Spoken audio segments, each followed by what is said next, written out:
ह्या सगळ्यात स्वामींवरचा सिनेमा, स्वामींचं रूप त्यात दिसतंय.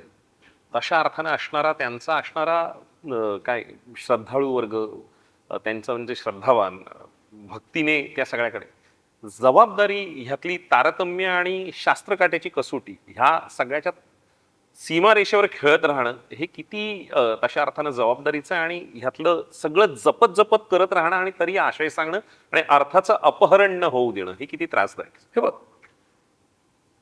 मी स्वतः स्वामी भक्त असल्यानं आणि ते जगाला माहीत असल्यानं त्यांना माहिती आहे की सिनेमाचं नाव देऊळ बंद आहे आणि टॅगलाईन आता परीक्षा देवाची आहे.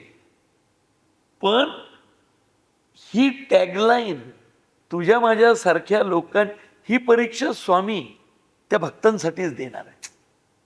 मी नेहमी म्हणतो बघ, नास्तिक आहे ना, नास्तिक हा सगळ्यात जास्त देवाच्या जवळचा असतो. कसं आहे माहिती आहे का? मी स्वामी भक्त आहे समजा, सकाळी नमस्कार करतो, संध्याकाळी आरती करतो, रात्री झोपताना नामस्मरण करतो, दिवसभर माझी माझी कामं करत असतो. नास्तिक आहे ना, नास्तिक 24 तास देवाचा विचार करत असतो. कारण त्याला ना देवाला नावं ठेवायची असतं, त्याला देवाच्या विरुद्ध बोलायचं असतं. तो 24 तास याच्यात. एक लक्षात ठेव, तू खूपदा मित्रापेक्षा शत्रूचा विचार जास्त करत असतो, कारण मित्रापासून तुला धोका नसतो, तू त्याला गृहीत धरलेला असतो. शत्रूवर तुझं लक्ष असतं.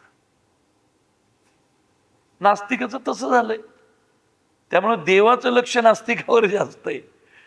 आणि ही फॅक्ट आहे की सगळ्यांना माहिती आहे की अर्थाचा अनर्थ होऊ शकत नाही, कारण हा प्रवीणचा सिनेमा आहे, तो स्वामींवरचा आहे. आणि स्वामी जाताना काय करून जातील ते पाहण्यासाठी लोक येणार.